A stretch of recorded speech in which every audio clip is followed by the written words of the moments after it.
Friends, happy new year. எல்லாருக்கும் இனிய புத்தாண்டு நல்வாழ்த்துக்கள். எல்லாரும் எப்படி இருக்கீங்க ஃப்ரெண்ட்ஸ்? நல்லா இருக்கீங்களா? இன்றைக்கான பதிவில் நம்ம என்ன போட போகிறோம்னு பார்த்தீங்கன்னா, நம்ம எல்லாரும் எவ்வளோ கஷ்டப்படுறோம். எல்லார் வீட்லேயும் கஷ்டம் இருக்குது. ஒருத்தவங்களுக்கு பண கஷ்டம், மன கஷ்டம், உடல்நிலை சரியில்லாத கஷ்டம், சொல்லிக்கவே முடியாத கஷ்டம். சில பேருக்கு எல்லாமே கஷ்டமாக இருக்கலாம்.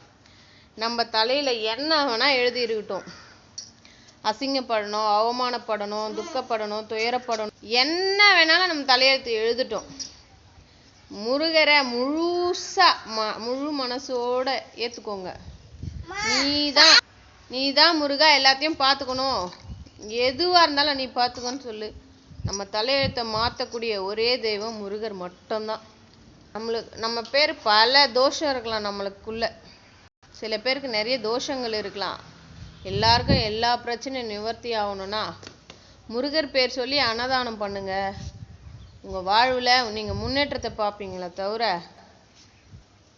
முருகரை சொல்லி அன்னதானம் போடுங்க. அன்னதானம் போனால் உங்கள் தோஷம் பாவம் எல்லாம் நீங்கி நீங்கள் ரொம்ப சந்தோஷமாக இருப்பீங்க ஃப்ரெண்ட்ஸ். இந்த வீடியோ பார்க்குறவங்க எல்லாருமே கொஞ்சம் சேனலில் லைக் பண்ணுங்கள், ஷேர் பண்ணுங்கள், சப்ஸ்கிரைப் பண்ணுங்கள் ஃப்ரெண்ட்ஸ். பாய் பாய்.